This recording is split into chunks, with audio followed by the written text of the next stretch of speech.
His hands slid up my thighs with deliberate slowness, pushing the emerald silk higher as he backed me against the mahogany desk. I should have shoved Raffaele Monteverdi away, should have slapped that arrogant face. Instead, I dug my nails into his shoulders hard enough to leave marks through the expensive fabric of his shirt. "I hate you," I breathed, even as my body arched into his touch. Asterisk low, so piccola. Asterisk. Those pale gray eyes held mine, blazing with something between fury and hunger. "I know. And I hate you just as much." His mouth crashed onto mine, not a kiss but a claim, brutal and possessive. I bit his lower lip hard enough to taste copper, and he groaned, fingers tightening on my hips as he lifted me onto the desk. Papers scattered. The antique lamp toppled. Neither of us cared. This was what we'd become in the 3 months since our wedding, a powder keg of resentment and undeniable attraction, each encounter more volatile than the last. We circled each other like predators, drawing blood with words during the day, losing ourselves in hate-fueled passion at night. When he finally pulled back, both of us breathing hard, Raffaele's expression shifted back to that mask of cold control I'd come to despise. "Get dressed," he said, voice flat. "We have dinner with the Calabrese family in an hour. Try not to embarrass me." Just like that, the moment shattered. He straightened his tie, smoothed his dark hair, which I'd thoroughly messed, and walked away as if he hadn't just devoured me against his desk. As if we hadn't been seconds away from tearing each other's clothes off. I stayed there, silk bunched around my waist, lipstick smeared, hating him more with every ragged breath. This was my life now. Mrs. Sloane Monteverdi, wife to one of Italy's most powerful and dangerous men. A marriage I never wanted, to a man who looked at me like I was simultaneously his greatest prize and deepest regret. Enjoying this? Please like and subscribe for more. Asterisk, asterisk, 6 weeks earlier. Boston, asterisk, asterisk. Absolutely not. I stood in my father's corner office at Ashford Industries, hands trembling with rage as I stared at the marriage contract on his desk. "You cannot be serious, Dad. Thomas Ashford, CEO, cold-blooded businessman. And apparently now my pimp wouldn't meet my eyes." At 58, my father had built a shipping empire that dominated the East Coast. I'd always known his business skirted legal lines, but I'd convinced myself it was just aggressive capitalism. I'd been naive. "The Monteverdi family controls every port from Genoa to Naples," he said, his Boston accent clipped and businesslike. "This alliance protects our European expansion. More importantly, it protects us from their competitors who've been applying pressure." "Pressure," I laughed bitterly. "You mean threats. You've gotten involved with the Mafia, and now you're selling me to fix it. Raffaele Monteverdi is he's a killer." I slammed my Ranas, hands on the desk. "I've read the reports, Dad. Asterisk Il Lupo di Como. Asterisk The Wolf of Como. They say he personally executed the Russo family's leadership last year. That he runs a sophisticated international operation that happens to be our best chance at survival." My father finally looked at me, and what I saw in his eyes was worse than anger. It was resignation. "They've already threatened you, Sloane. Twice. Photos of you leaving your apartment, your gym, that cafe you love in the North End. If we don't agree to this alliance..." The words died in his throat, but I understood. My father had made enemies, and I was the price of peace. "I'm 26 years old," I whispered. "I have a master's degree from Columbia. I was supposed to take over the legitimate side of the business, not this." "You'll still be involved in business. The Monteverdi family appreciates intelligent women. And Raffaele," he hesitated. "He's agreed to terms.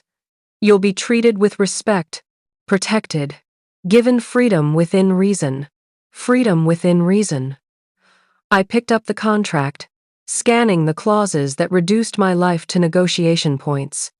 "This is a prison sentence with better furniture. It's happening in 2 weeks, Sloane." I'm sorry, but the decision is made. I left his office without another word. The contract crumpled in my fist. That night, I researched everything I could find about Raffaele Monteverdi. At 34, he'd taken control of his family's operations after his father's death 8 years ago. Unlike the old guard who relied on brutality and intimidation, Raffaele had modernized, diversifying into legitimate businesses while maintaining iron control over traditional territories. He was fluent in 5 languages, held degrees from Oxford and Bocconi, and collected Renaissance art. He was also, by all accounts, absolutely ruthless. The bodies he'd left behind had earned him that nickname, the Wolf, and the fear that name inspired kept his empire secure. The photos I found showed a man who looked like he'd stepped out of a high-fashion magazine, tall, lean, dark-haired, with those distinctive pale eyes. Handsome in a way that felt dangerous, like admiring a blade's edge. My husband. In 2 weeks, I got drunk that night for the first time in years. ***. The wedding, Lake Como. ***. The ceremony took place at Villa Monteverdi, a 17th-century palazzo perched on cliffs overlooking Lake Como's impossibly blue waters. It should have been a fairy tale, the ancient stone chapel, the mountains rising in the distance, the June sunshine turning everything golden. Instead, it felt like attending my own funeral. My mother had died when I was 12. My father walked me down the aisle alone, and I couldn't look at him. The guests, a mix of European aristocracy, business elite, and men whose expensive suits couldn't quite hide their violent natures, watched with calculating eyes. And at the altar stood Raffaele Monteverdi. The photos hadn't done him justice. Or maybe they'd been too kind. In person, he radiated controlled power, every gesture precise, every glance weighted. The charcoal Brioni suit probably cost more than my first car. His dark hair was swept back, revealing a face of sharp angles and aristocratic features marred only by a thin scar cutting through his left eyebrow. When I reached him, those pale gray eyes, the color of winter ice, swept over me with cool assessment. No warmth, no pretense of affection, just evaluation. "Miss Ashford," he said quietly in English, touched with a refined Italian accent. "You look lovely." "Mr. Monteverdi," I matched his formal tone. "You look prepared." Something flickered in his expression, amusement, maybe, or annoyance. Then the mask returned as the priest began the ceremony. We spoke our vows in English and Italian. When Raffaele slipped the platinum band on my finger, a massive emerald surrounded by diamonds that probably violated several wealth display ordinances, his touch was impersonal, almost clinical. The kiss was worse, brief, cold, performative. His lips barely brushed mine before he pulled back, and I saw something in his eyes that made my stomach clench. Disgust, or maybe resignation. He wanted this marriage as little as I did. The reception was an elaborate production in the villa's gardens, hundreds of guests, a 15-piece orchestra, enough champagne to float a yacht. I smiled until my face hurt, accepted congratulations in broken Italian, and felt Raffaele's hand on my lower back like a brand. "You're doing well," he murmured at one point, his breath warm against my ear. "Though you might want to stop looking like you're planning my murder." Some of our guests are quite sensitive to hostility. "Maybe I am planning it," I replied sweetly, waving to an elderly couple who cooed at us. "How sensitive are you to poison?" "Extremely. I have someone taste all my food." He steered me toward another group of well-wishers. "Also, I should mention 3 of my cousins have already asked if you have sisters. Apparently, American wives are now fashionable. Tell them the return policy is very strict." This time, I definitely saw amusement in those cold eyes. Noted. But the moment we were alone after the last guest departed, after the staff cleared away the remnants of celebration, everything changed. Raffaele led me through the villa's marble halls to a suite of rooms that would be mine. Not ours, mine. These are your quarters, he said, opening double doors to reveal a space larger than my entire Boston apartment antique furniture, silk curtains, a balcony overlooking the lake. You have a private bathroom, walk-in closet, and sitting room. The staff will attend to your needs. And where will you be? My rooms are in the East Wing. He adjusted his cufflinks, not looking at me. I'll be honest with you, Sloane. Since we're past pretense, this marriage serves a strategic purpose. You'll be my wife in public, attend events, play your role, represent the family appropriately. In private, we maintain separate lives. Each word landed like a slap. I see. You'll have considerable freedom. Security, obviously, but within reason you can pursue your interests. I understand you were planning to work in your father's business. We have several legitimate operations that could benefit from your expertise. How generous! My voice dripped sarcasm. A prison with a corner office. His jaw tightened. This arrangement protects you.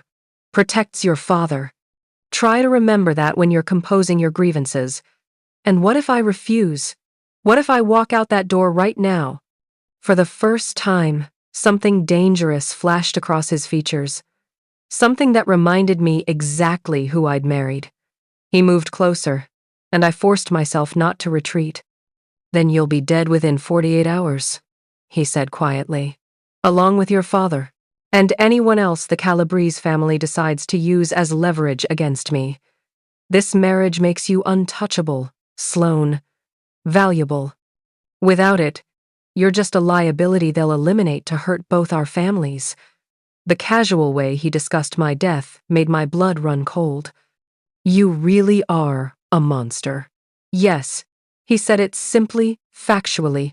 I am, but I'm the monster who's keeping you alive. Remember that when you hate me? He left without another word, closing the doors behind him with a soft click that sounded like a cell locking. I stood in my beautiful prison, still wearing my wedding dress, and finally let myself cry. Asterisk, asterisk, present day, 3 months later, asterisk, asterisk, but that was before I discovered that Raffaele Monteverdi, for all his cold control, had a weakness, me. The realization came gradually, a lingering glance. The way his jaw clenched when other men spoke to me. How his hands trembled slightly that night. I'd deliberately worn his favorite color. He wanted me. Maybe as much as I was beginning to want him, and he hated himself for it. So I'd started pushing, testing, trying to crack that infuriating control. Tonight's dress had been my boldest move yet, and judging by the way he'd just devoured me against his desk, it had worked. I straightened my dress, fixed my hair, and headed to my rooms to prepare for dinner with the Calabrese family, the same family who'd threatened to kill me months ago. The same family Raffaele would now smile at across linguini and lies. This was my life. A dangerous game with a dangerous man. And I was just getting started.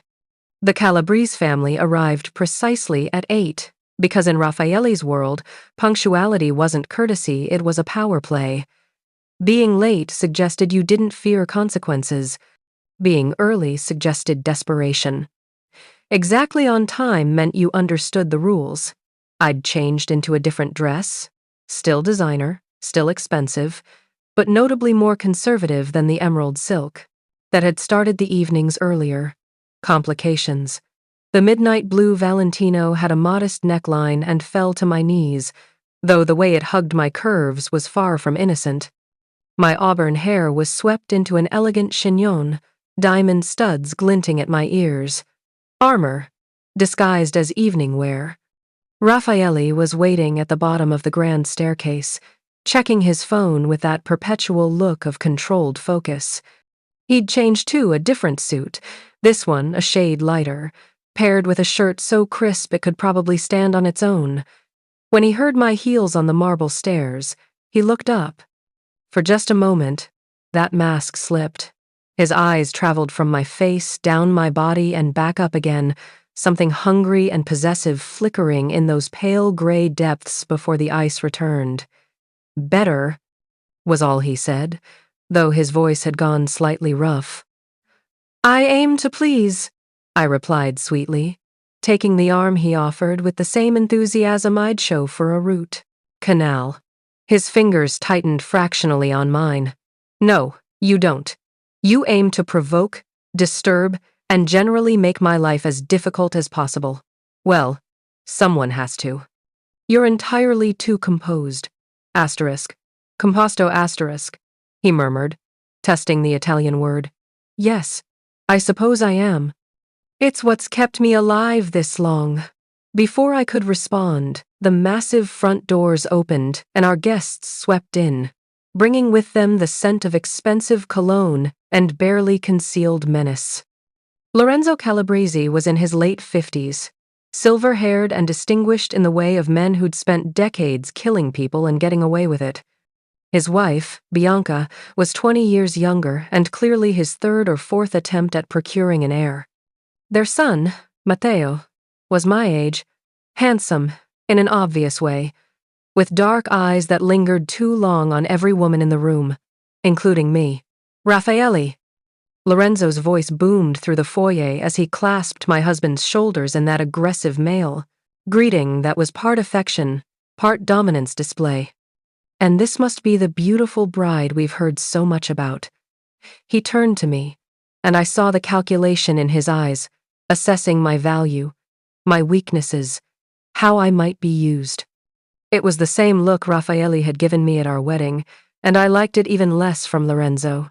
Sloane Monteverdi, I said, extending my hand with practiced grace. It's a pleasure to meet you, Mr. Calabrese. Asterisk.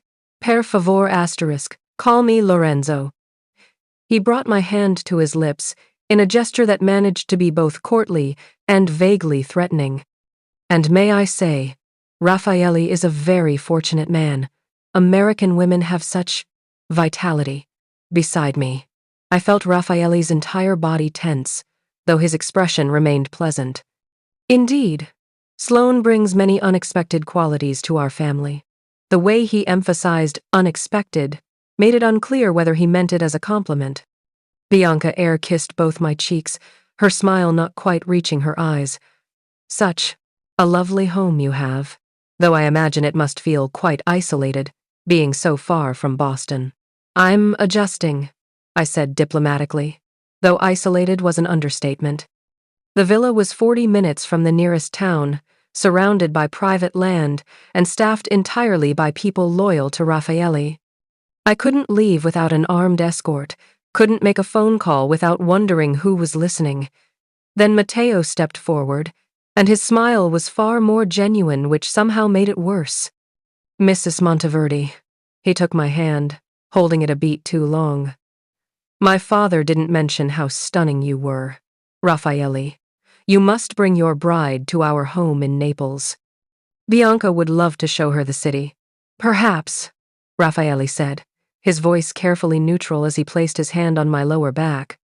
A possessive gesture disguised as politeness. Though Sloane has been quite busy learning to manage the household here. Haven't you, asterisk, Cara asterisk? The endearment sounded like a warning. Exhaustingly busy, I agreed, letting my own smile sharpen. Why, just yesterday, I reorganized Raffaele's entire study. He was so surprised. I felt his fingers press slightly harder against my spine, a silent message. Behave. How? Domestic, Lorenzo said, though his tone suggested he found the idea of Raffaele Monteverdi being domesticated highly amusing. Well, shall we dine? I'm eager to hear about your expansion plans for the Adriatic ports. Dinner was served in the villa's formal dining room, a space designed to intimidate, with its frescoed ceiling, crystal chandeliers, and table that could seat 20. Tonight it was set for 6, intimate by the room's standards, which somehow made the tension more concentrated. The meal was exquisite, times risotto e funghi porcini asterisk branzino times in a white wine sauce, vegetables that had probably been flown in from somewhere ridiculous that morning. The wine was older than I was and tasted like liquid gold. I barely noticed any of it. Conversation flowed in a mixture of English and Italian, mostly business, The kind of discussion where legitimate shipping routes and distribution networks were probably the same thing. I'd learned enough in 3 months to understand the subtext, to recognize when they were discussing payoffs versus actual commerce. Raffaele had been right about one thing: I was good at business, better than my father had ever given me credit for. And these men, despite their criminal enterprises, followed the same fundamental principles: supply and demand, risk assessment, territorial control. Just with higher stakes and more creative accounting. "Your wife is quiet," Lorenzo observed halfway through the second course, his gaze sliding to me with predatory interest. "Does she not have opinions on these matters?" "My wife," Raffaele said smoothly, "is too intelligent to share her opinions on matters that might bore her." "Oh, I'm not bored at all," I interjected, ignoring the warning pressure of Raffaele's foot against mine under the table. "I find it fascinating how you're discussing the Bari contract. The tariff implications alone are substantial, especially with the new EU regulations coming into effect next quarter." Silence fell. Even Bianca looked up from pushing food around her plate. Lorenzo's eyebrows rose. "You follow European trade policy?" "I have an MBA from Columbia, with a focus on international commerce." I took a sip of wine, meeting his gaze steadily. "Before my marriage, I was being groomed to oversee my father's European expansion." "This isn't exactly foreign territory, asterisk." "Interessante, asterisk." Lorenzo leaned back, reassessing me with new interest, which was exactly what I'd wanted and simultaneously dreaded. "Raffaele, you didn't mention your bride was a woman of business, didn't I?" Raffaele's voice was mild, but his hand found my thigh under the table, squeezing in clear warning. "Sloane is full of surprises. Perhaps she could review our proposal," Matteo suggested, his smile widening. "A fresh perspective might be valuable. We could arrange a meeting in Naples, show her our operations." "No." The single word from Raffaele cut through the room like a blade. Then, softer. "Sloane's expertise is better utilized here, managing our legitimate holdings. But I appreciate the suggestion." The subtext was clear. Asterisk, "My wife is not available for your use." Asterisk, Lorenzo chuckled, though his eyes had gone cold. Of course, of course. Forgive my son's enthusiasm. We've been trying to teach him the business, but he still thinks like a civilian sometimes." The rest of dinner proceeded with careful politeness. The earlier warmth fake, as it was replaced by something more cautious. I'd shown too much, revealed myself as more than decorative. In Raffaele's world, that made me either an asset or a liability. I wasn't sure which was worse. By the time dessert was served, a Times panna cotta Times, with berries that looked like art, I was exhausted from the constant performance. Smiling, nodding, pretending I didn't notice Matteo's eyes on me, or Lorenzo's calculating glances. "The ladies should retire to the salon," Bianca suggested as staff cleared plates. "Let the men discuss their business properly." It was phrased as a suggestion, but we all knew it was a dismissal. In this world, women weren't privy to actual decisions, just the performance around them. But Raffaele surprised me. "Actually, I'd prefer Sloane stay." He said it casually, like it was nothing, though I saw Lorenzo's jaw tighten. "She's family now, and this concerns our mutual interests." Asterisk, Raffaele. Asterisk, Lorenzo started. "She stays." This time, there was steel beneath the silk. "Or we conclude our discussion another time." The room held its breath. This was a challenge, subtle but unmistakable. Raffaele Monteverdi, who I'd assumed saw me as nothing more than an inconvenient acquisition, was publicly claiming my right to be present. I wasn't sure if I should be grateful or terrified. Lorenzo recovered with practiced ease, spreading his hands in concession. "Of course. Forgive my old-fashioned thinking." "Bianca, why don't you show Mrs. Monteverdi the gardens while we discuss these tedious details?" It was a compromise that satisfied no one, but Bianca rose immediately, and I had no choice but to follow. As I stood, Raffaele's hand caught mine, briefly, a touch so quick I might have imagined it. "Don't wander too far," he murmured. "Stay where the guards can see you." It should have felt like a leash. Instead, oddly, it felt like protection. The villa's gardens at night were spectacular terraced levels cascading down toward the lake, lit by carefully placed lanterns that made everything look like a film set. Bianca walked slightly ahead, her heels clicking on the stone paths. "You should be careful," she said suddenly, her earlier artificial warmth completely gone. "Playing games with men like—" I stopped walking.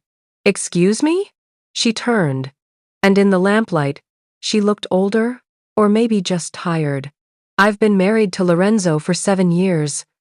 Before me, there was Angela, and before her, Sophia. Do you know what happened to them?"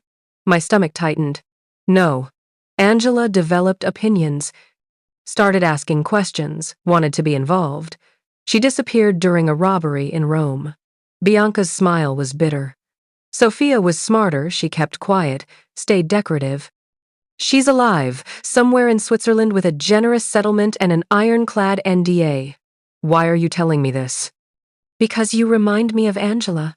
She moved closer, voice dropping. "Smart women don't survive long in this world unless they learn to be invisible.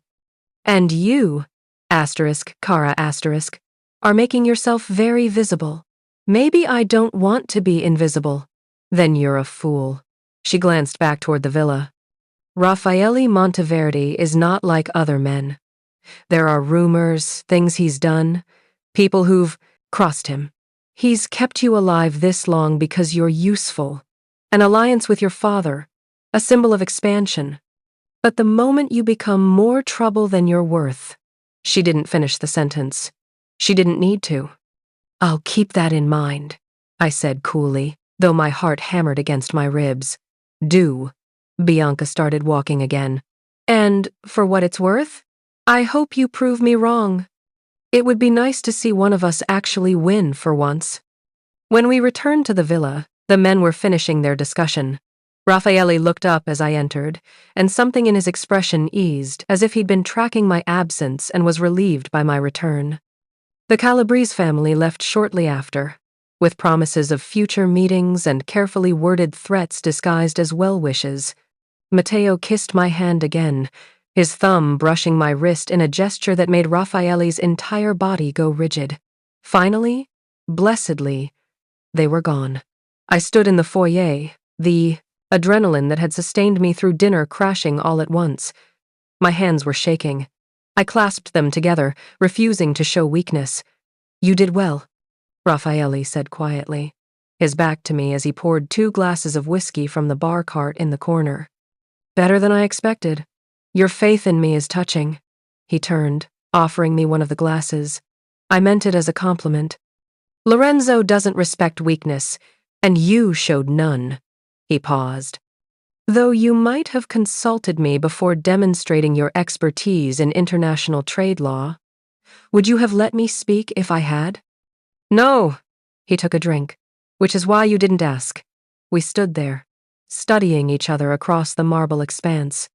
The villa had gone quiet around us, staff dismissed, guards at their posts outside, the world reduced to just the 2 of us in this enormous space.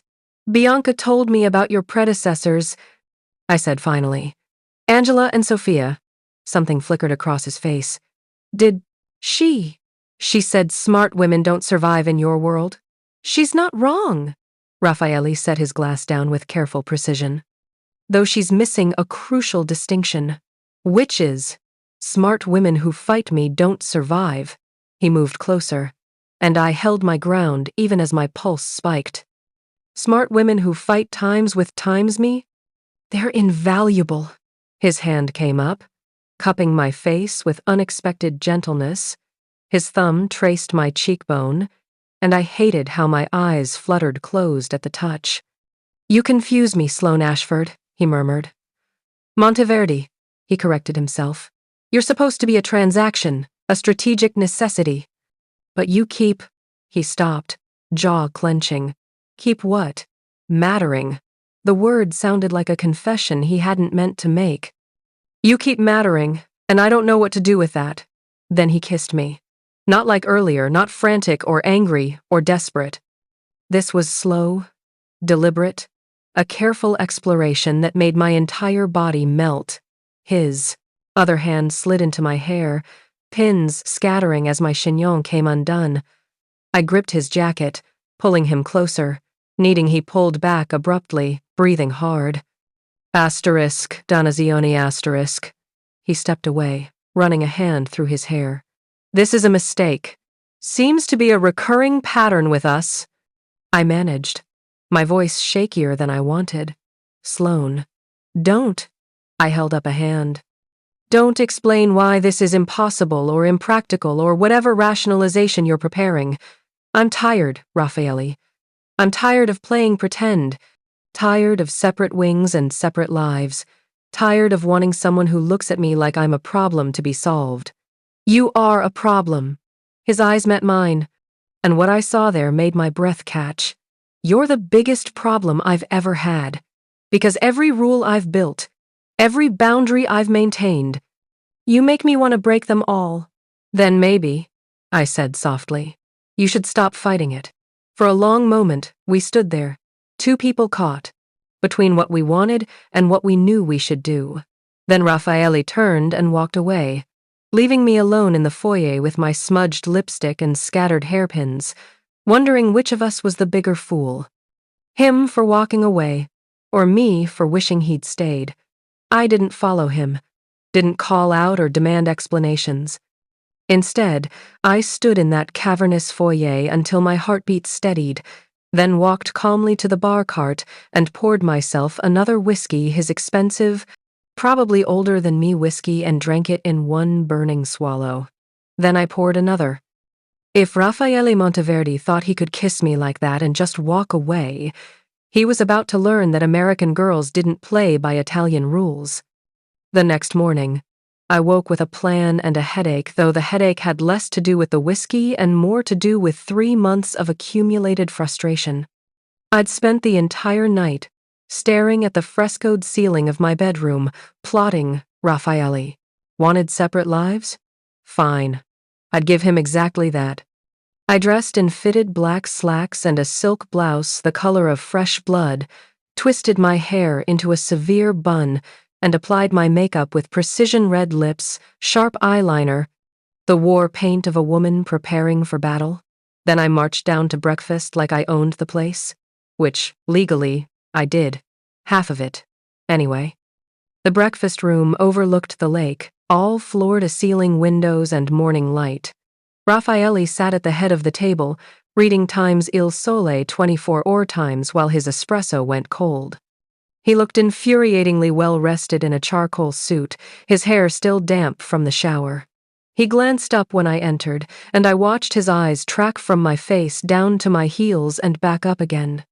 His jaw tightened fractionally. Good. Asterisk. Buongiorno asterisk.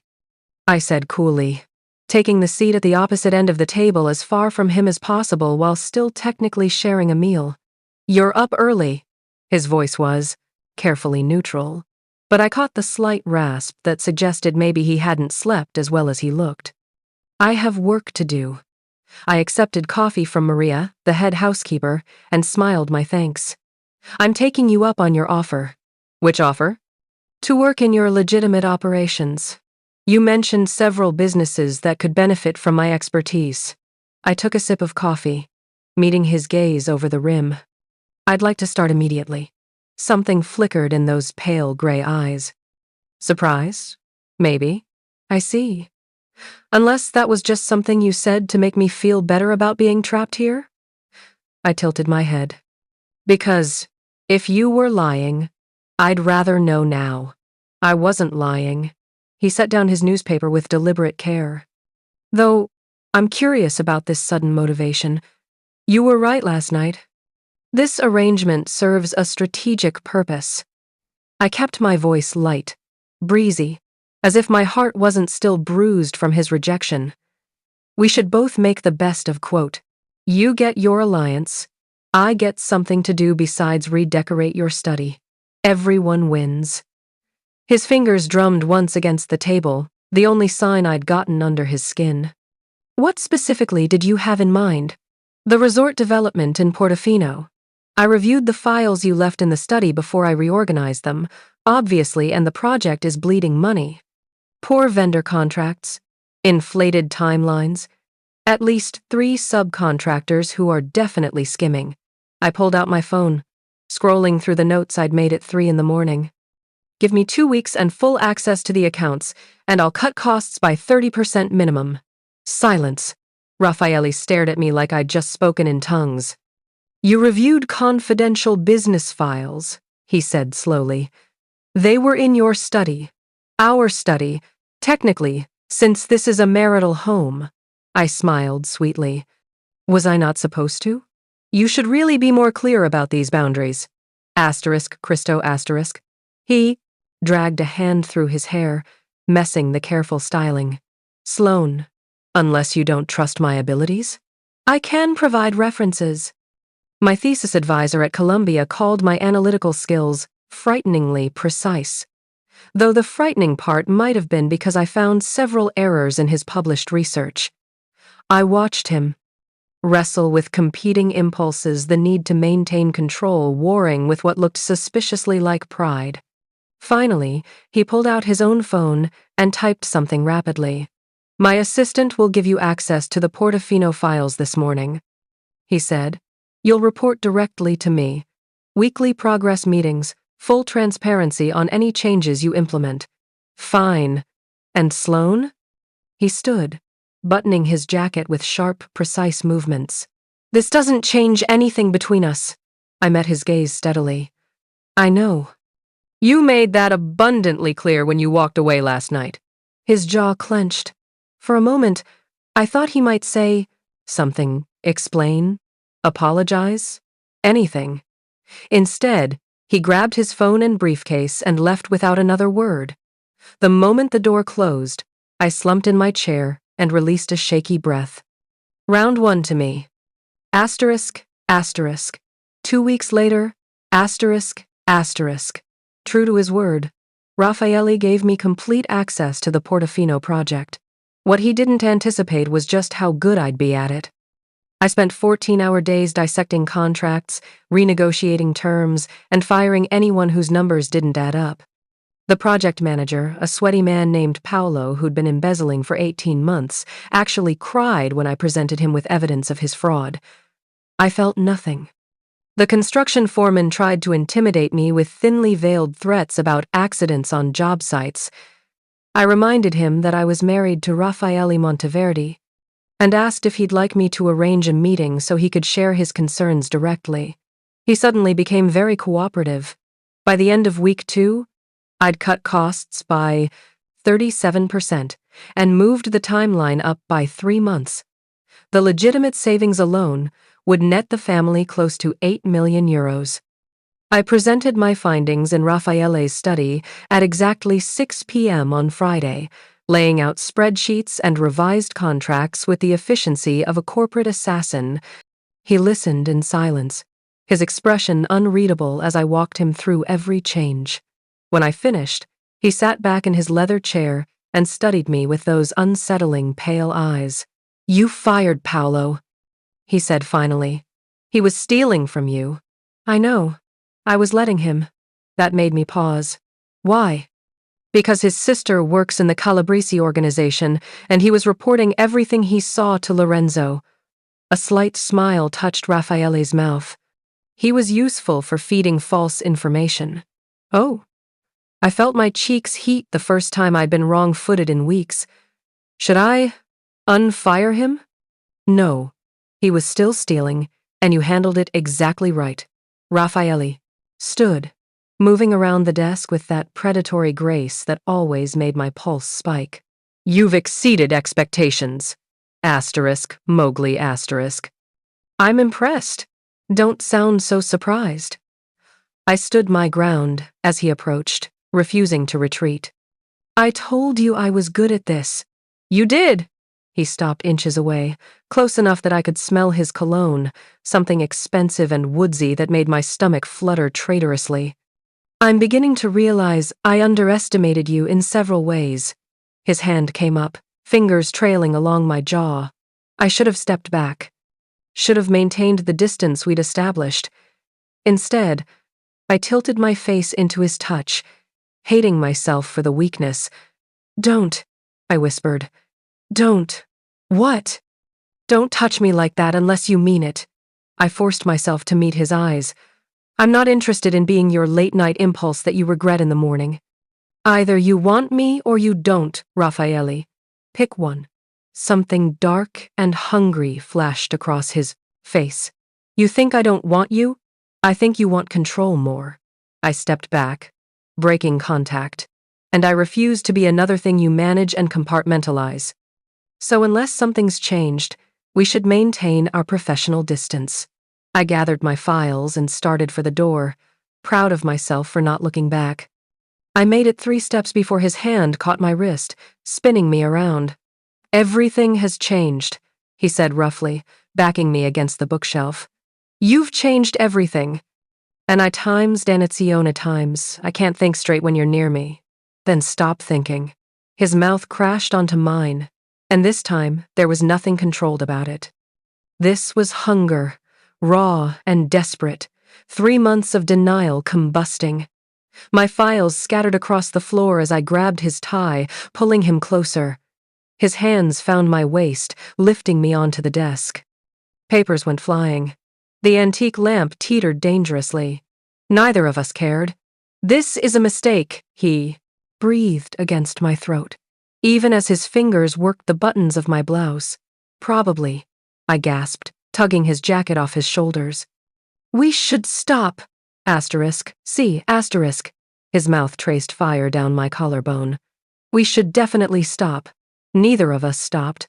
My blouse hit the floor. His tie followed. I was reaching for his belt when voices echoed from the hallway staff, getting close. We froze, breathing hard, staring at each other with wild eyes. Asterisk, merda, asterisk.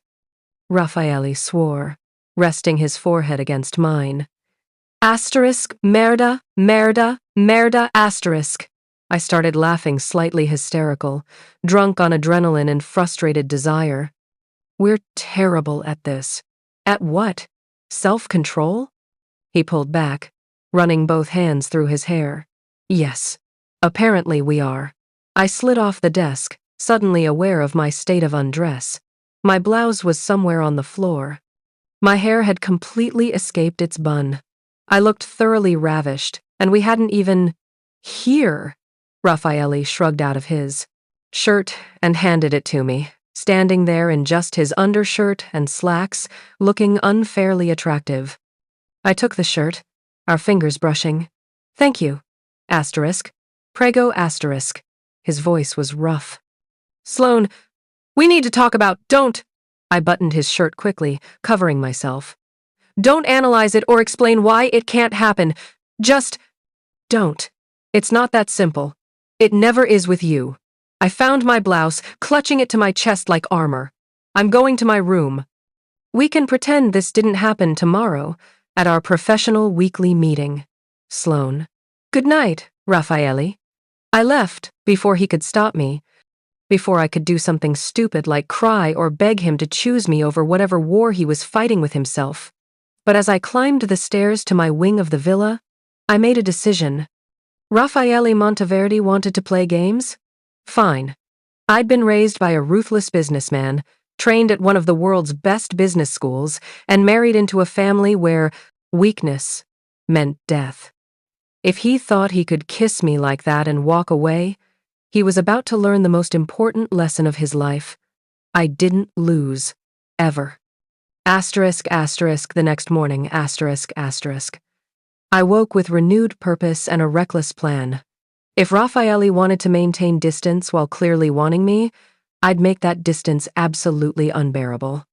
I chose my outfit with surgical precision, a cream silk dress that looked demure until I moved, then hinted at everything underneath. Modest neckline, but the back was completely open. Hem hit just above my knee, but the slit revealed plenty of thigh. Hair loose in soft waves. Minimal makeup except for those red lips he couldn't seem to stop staring at. Breakfast was served on the terrace, because the morning was gorgeous and I'd specifically requested it. Raffaele was already there, back in his armor of expensive suits and control. He looked up when I arrived, and I watched his coffee cup pause halfway to his mouth. Asterisk. Buongiorno, asterisk. I said brightly, taking my seat with a smile. Beautiful morning. Yes. His voice came out, slightly strangled. It is. I made a show of reaching for the pastry basket, arching my back just enough that the dress revealed the line of my spine. From the corner of my eye, I saw his knuckles go white on his coffee cup. I have meetings in Milan today, he said abruptly. I'll be gone until evening. How disappointing. I bit into a cornetto, catching the flake of pastry on my lower lip with my tongue. I was hoping we could discuss the Portofino vendor contracts. We can discuss them Monday. Of course, I smiled sweetly. Though I did find some interesting discrepancies in the Naples shipping accounts. Your partner, Lorenzo Calabrese? I think he's been skimming. The numbers don't quite add up. That got his attention. Explain.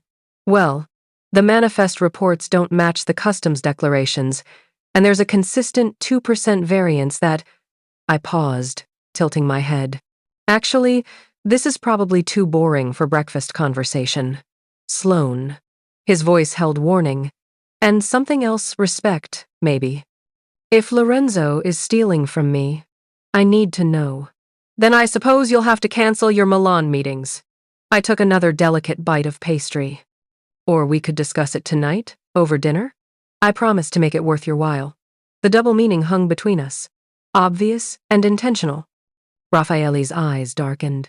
You're playing a dangerous game. Am I? I met his gaze innocently.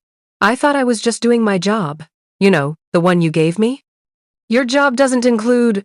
He stopped, jaw clenching. Include what? I leaned forward slightly. Being good at it? Finding problems you missed?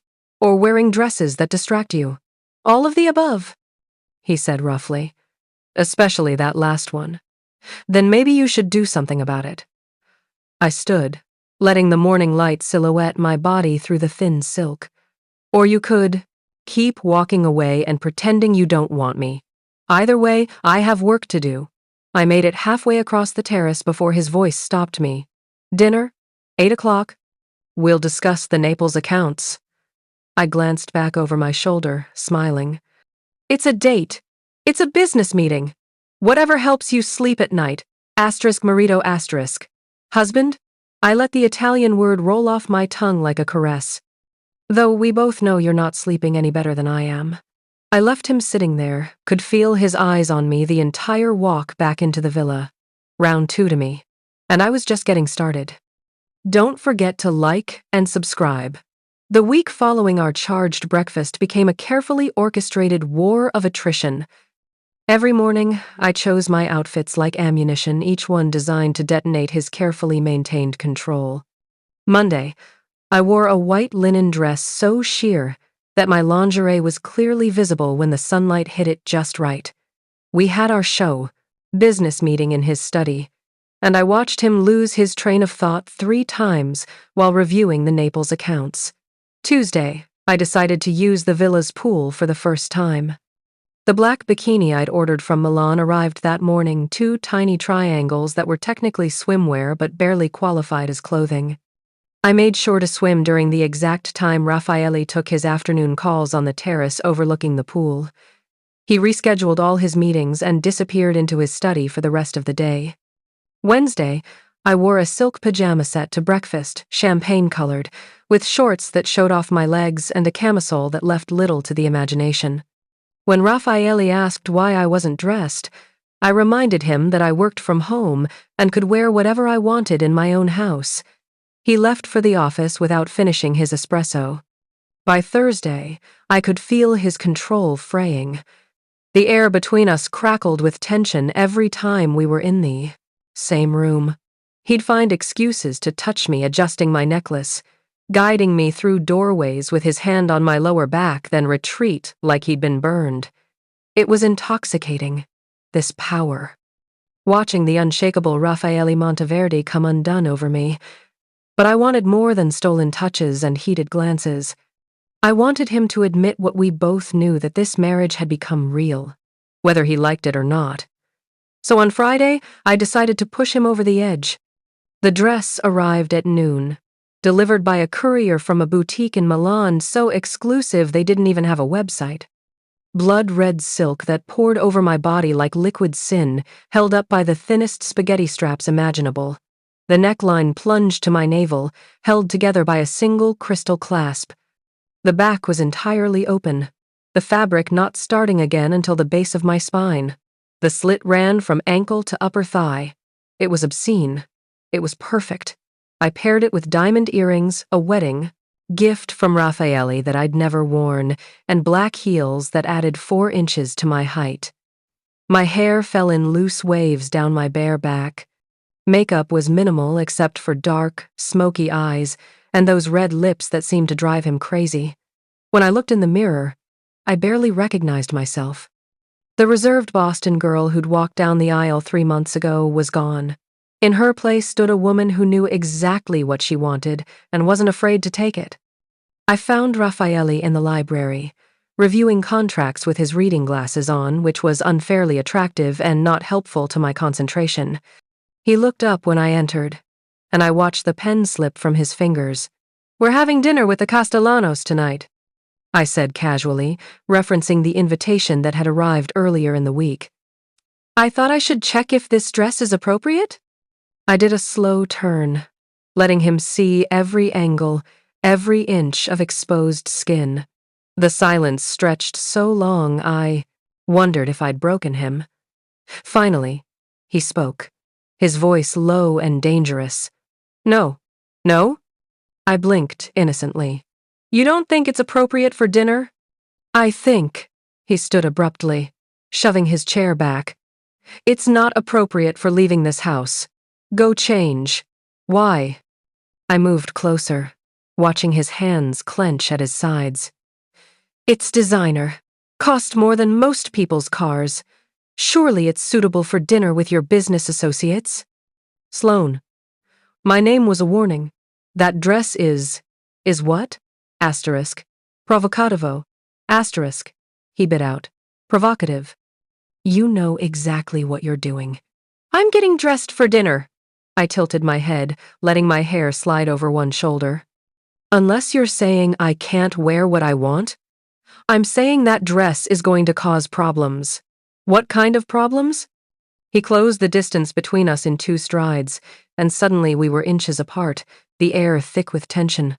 The kind where every man at that dinner can't stop staring. At my wife. Where I spend the entire evening wanting to commit murder because they can see what's times mine, asterisk. There it was. Finally. "Yours?" I raised an eyebrow. "I thought we had separate lives, Raffaele. I thought this was just a strategic arrangement?" His jaw clenched. Don't what?" "Hold you to your own words?" I reached up, straightening his tie even though it was already perfect. "You can't have it both ways. Either I'm your wife in every sense, or I'm just a business arrangement who can wear whatever she wants. You're trying to make me jealous. Is it working?" His hands caught my waist, fingers pressing into the silk. Asterisk. See. Asterisk. It's working. You know it's working. "But that doesn't change." "Change what?" I looked up at him, challenging. "That you want me? We've established that. Multiple times. Against your desk, in the hallway, on the terrace." His mouth cut off my words, kissing me with barely restrained fury. I melted into him, my hands sliding into his hair, messing the careful styling. His fingers found bare skin, tracing the line of my spine, and I gasped against his mouth. Then he pulled back abruptly, breathing hard. "Change. Now." His voice was rough. "Or I'm canceling dinner and keeping you in this villa all night. Maybe that's what I want. Asterisk Christo asterisk." He released me, stepping back and dragging both hands through his hair. "You're going to drive me insane." "Good." I smiled slowly. "Now we're even." I turned to leave, putting extra sway in my hips, knowing he was watching. I made it to the door before his voice stopped me. Wear the blue dress. The one from the Calabrese dinner. Why? Because I'm asking you to. A pause. Please. The please almost undid me. Raffaele Monteverdi didn't ask for things he commanded, controlled, demanded. But this was a request, raw and genuine. I could have pushed, could have worn the red dress anyway and watched him unravel completely, but something in his voice made me pause. Fine, I said softly. The blue dress. I didn't wait for his response, climbing the stairs to my room with my heart hammering. Round 3 was definitely mine, even if I'd technically conceded, because now I knew the truth. Raffaele Monteverdi was absolutely, undeniably jealous, and I planned to use that to my advantage. Asterisk, asterisk. The Castellano dinner, asterisk, asterisk. The blue Valentino was elegant and beautiful, but after the red dress, it felt like armor I didn't want to wear. Still, I'd agreed, and I wasn't going back on my word. When I came downstairs, Raffaele was waiting in the foyer. He'd changed into a different suit, midnight blue, that matched my dress almost exactly. The coordination was deliberate, a public statement, asterisk. We're together, asterisk. Better? I asked, doing a small turn. His eyes traveled over me slowly. You look beautiful. You always look beautiful. That was never the problem. Then what is the problem? The problem is that I'm rapidly losing the ability to pretend I don't care. He offered his arm. Shall we? We're already late. The drive to the Castellano villa took 40 minutes through winding mountain roads. Raffaele's driver, a silent man named Giorgio who I suspected had killed more people than I'd met, navigated with practiced ease while we sat in the back, careful not to touch.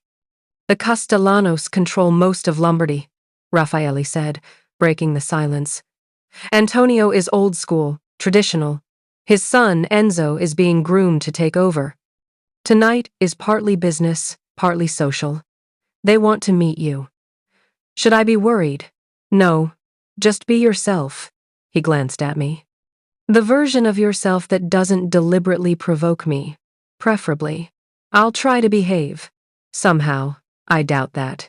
The Castellano estate made our villa look modest.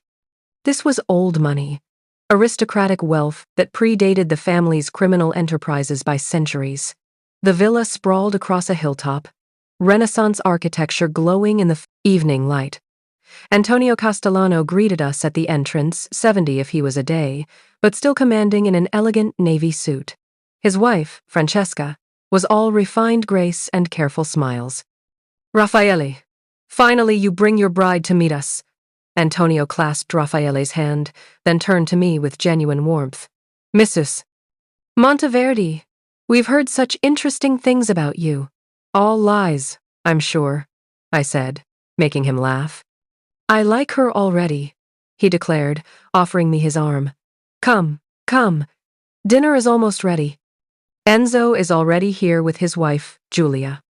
The dining room was a masterpiece, vaulted ceilings with original frescoes, a table that could seat 30 set intimately for 8. Enzo Castellano was in his early 40s, handsome in a conventional way, with his father's commanding presence. His wife, Giulia, was stunning, dark-haired, elegant, and watching me with calculating interest. The first hour of dinner passed pleasantly enough. The conversation flowed between business and personal topics, careful to avoid anything too explicit. I learned that Antonio collected rare books, that Francesca funded an orphanage in Milan, that Enzo had 3 children at boarding school in Switzerland. Normal, civilized conversation. If you ignored the undercurrent of violence that funded it all, then Enzo made a mistake.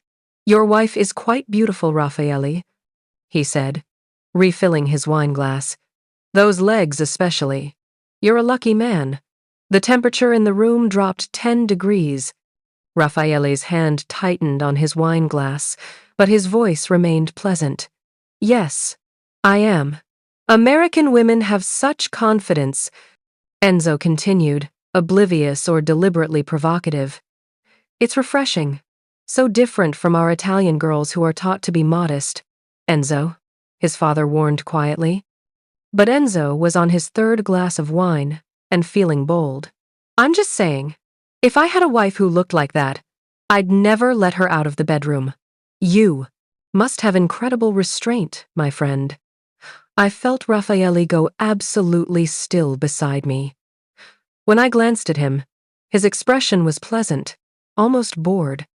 But I'd learned to read the signs, the muscle ticking in his jaw, the way his fingers had gone white on the glass stem, the deadly focus in those pale eyes.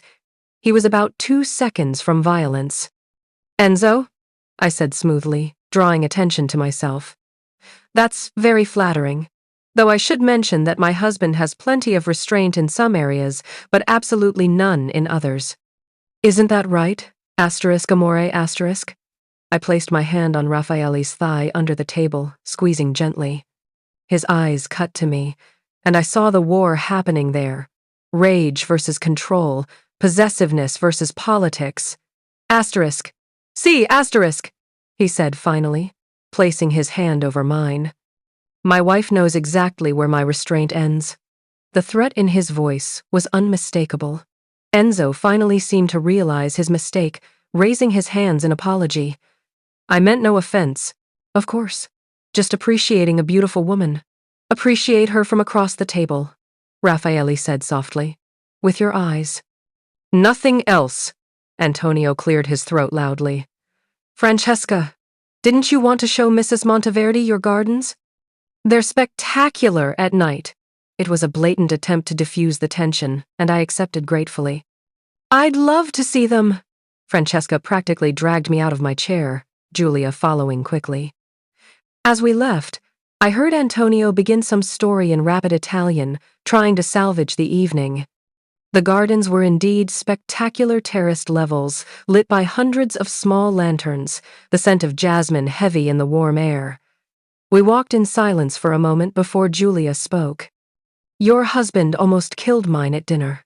I glanced at her, surprised by the directness. Enzo was being deliberately provocative. He was, Francesca agreed, her earlier warmth replaced by shrewd assessment. Testing boundaries. Seeing if Raffaele's plate, reputation for violence extends to protecting his wife. And? I asked. And now he knows. Julia smiled slightly. I've never seen Raffaele Monteverdi lose control like that. Not even when the Russo family killed his second-in-command. You must be special. I'm his wife. Asterisk. See asterisk, but that usually means very little in our world. Francesca stopped walking, turning to face me fully. Marriages are business arrangements. Wives are symbols. We're valuable as long as we produce heirs and maintain appearances. Love is rare. Who said anything about love? The words came out sharper than intended. Nobody. Julia's knowing smile suggested she saw right through me. But the way he looked at Enzo when he mentioned your legs, that wasn't about business or symbols. That was about possession. About claiming what's his. Raffaele doesn't. I stopped, unsure what I was even arguing. It's complicated. It always is, Francesca said gently. But take it from someone who's been in this world for 40 years. Men like them don't show emotion unless it's real.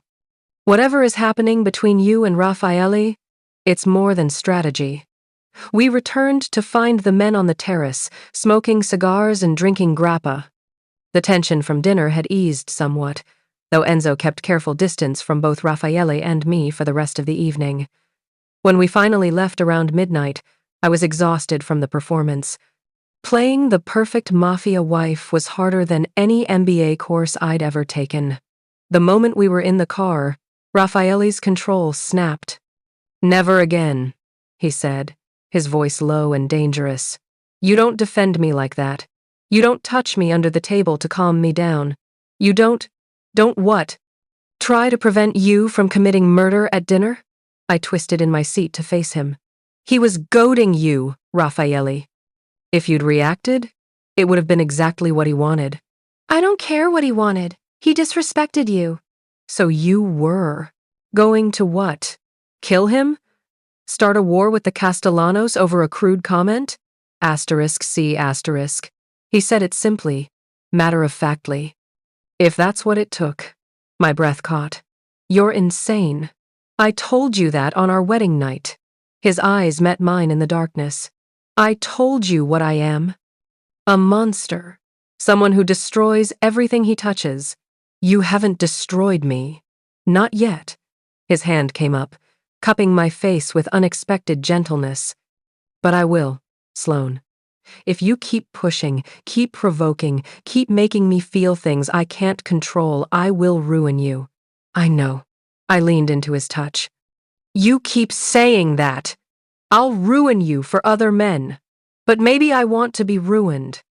Maybe I'm tired of being whole and untouched and safe. You don't know what you're asking for. Then show me. The car stopped. We'd arrived back at the villa. But neither of us moved, the air between us electric with possibility. If I start, Raffaele said softly, dangerously, I won't stop. Do you? Understand? I'll claim every part of you until there's nothing left that isn't mine. Promise? Something broke in his expression, the last thread of control finally snapping. He pulled me into his lap, and I went willingly, straddling him in the back of the car while Giorgio diplomatically raised the privacy partition. You want this? Raffaele's hands found the zipper of my dress. Want me? Yes. I pulled his tie loose, started on his buttons. I want you. All of you. The monster included.